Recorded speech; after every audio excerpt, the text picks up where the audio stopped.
हमारे भाई है बलराज गामड़ा से, रुको जी रुको, ये भाई जयंत को पगड़ी पहना के उनका स्वागत करेगा भाई बलराज जी। जोरदार ताड़ी बजने रहनी चाहिए भाई, बजाओ जोरदार ताड़ी।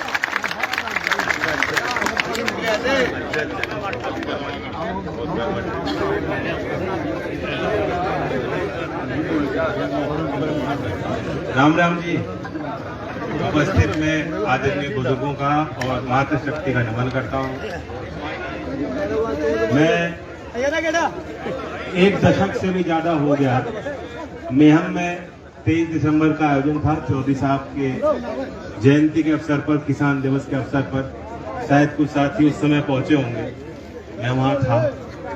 और बहुत दिनों बाद बहुत लोगों ने मुझे कभी देखा नहीं होगा। यहाँ कुछ ही चेहरे ऐसे हैं जिनको मैं बचपन से देख रहा हूं, लेकिन मैं जानता हूं कि हमारे और आपके बीच जो रिश्ता है वो बहुत पुराना है। एक प्यार है, एक घनिष्ठता है, एक अपनापन है जो आपके व्यवहार में खूब झलका। मैं आभार व्यक्त करता हूं आपको। आपने खूब स्वागत सत्कार किया। उत्तर प्रदेश की जनता ने तो हमने नमक खाया है, हमने तुम्हारा नमक तुम्हें खिलाया है, उसने चुनाव खो दिया। लेकिन मैंने तो यहाँ आपके बीच आकर किसान का हलवा खाया है, और नमक पे चीनी भारी होती है।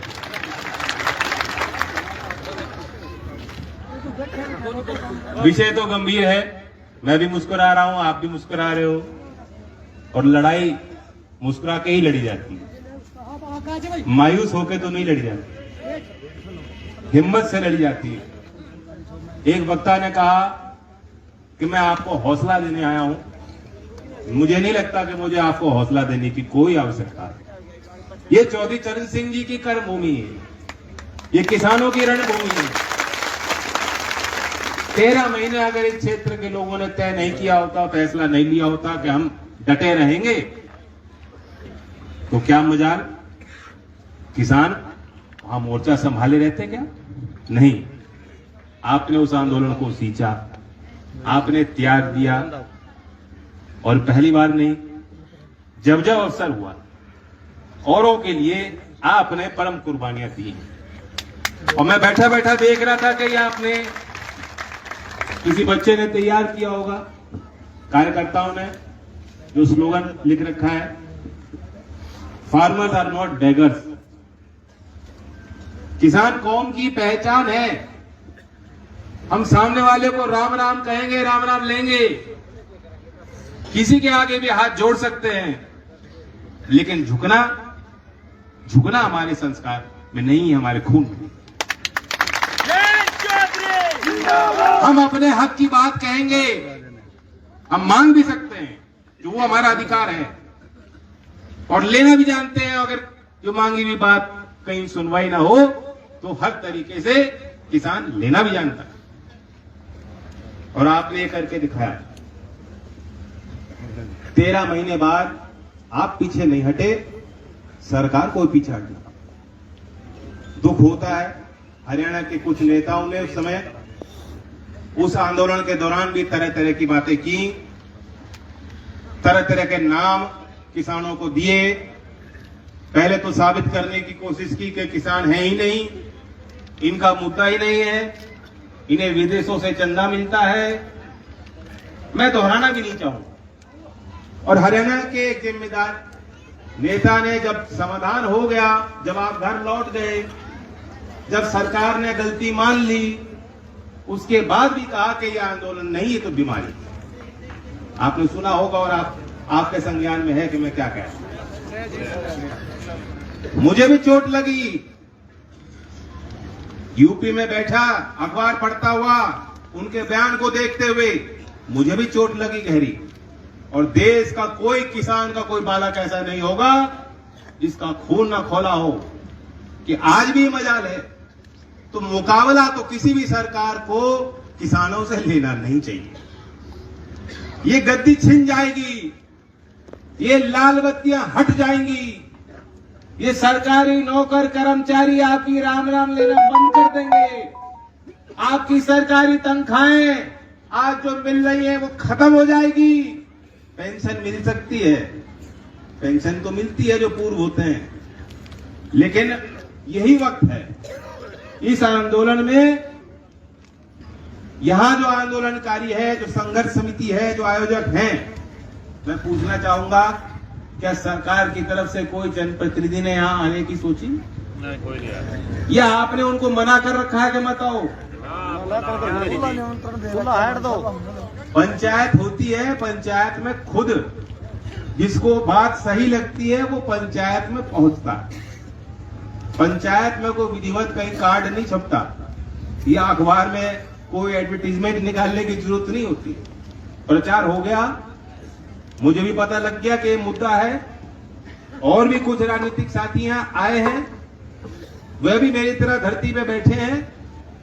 उन्होंने जब मौका मिला तो समर्थन दिया है, लेकिन सरकार में जो लाल बत्ती की चकाचौंध में रहना पसंद करते हैं, चुनाव के वक्त किसान के और गांव के बन जाते हैं, और जब आपत्ति आती है, जब दिक्कत आती है, जब समस्या आती है, जब चुनौती आती है, जब लड़ाई लड़नी हो, तब उनका खून ठंडा पड़ जाता है। तो मैं तो न्योता देना चाहता हूं कि जो जो सुन रहा हो, पुरानी बातों को माफ कर देंगे। ये वक्त है, किसानों के साथ खड़े हो जाओ। चंडीगढ़ और दिल्ली से तुम अगले चुनाव में टिकट ले लोगे, लेकिन वोट तो खेड़ी की जनता देगी, वोट तो हरियाणा के गांव गुआन की जनता देगी।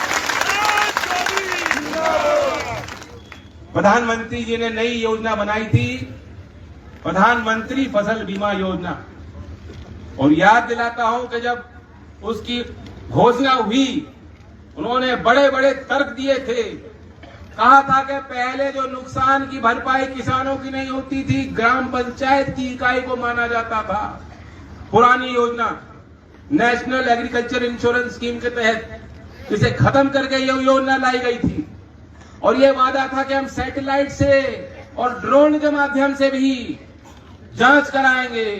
अगर एक किसान का नुकसान होगा तो उस एक किसान के नुकसान की पूरी भरपाई ये योजना करेगी। और क्या हुआ? जबरदस्ती जबरन तो किसी किसान का खाता खुला हुआ है, उसने कर्जा ले रखा है, बिना पूछे आपको उस योजना में जोड़ दिया, और आपके खाते से जो प्रीमियम, जो किस्त जानी थी, वो काट ली। किसानों में रोष होने लगा, किसानों में सवाल उठने लगे। क्लेम का वक्त आया, आपकी फसल, ये जो छुट्टे घूम रहे हैं हमारे यहाँ, तो बहुत उत्तर प्रदेश में तो त्राही त्राही है, और मैं यहाँ भी देख रहा था, यहाँ भी आपने कार लगा रखी है, और यहाँ भी जो छुट्टे घूमते हैं, इन्होंने भी यूनियन बना रखी है। अब अकेला नहीं, झुंड है, झुंड। वो नाम तो दे रखे आपने भी, मुझे पता। ये सीधे किसी भी खेत में जाके बढ़ जाए और उगाही कर लेते हैं, चौथ वसूल रहे हैं किसानों से। इसका कोई उपाय नहीं।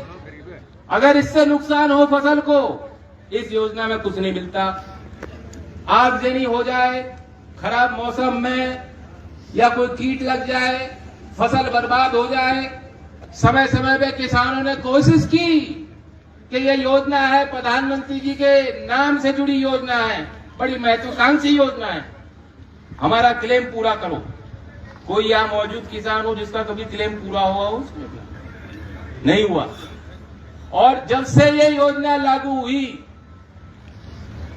करोड़ों रुपए, हजारों करोड़ों रुपए का लाभ निजी कंपनियों को मिला है। महाराष्ट्र की सरकार, जो आज विपक्ष की सरकार है, उसने प्रधानमंत्री जी से एक मांग की है कि मान लीजिए कि हमने, राज्य की सरकार ने, केंद्र सरकार ने अपने कोष से, और किसानों ने जो प्रीमियम दिया है,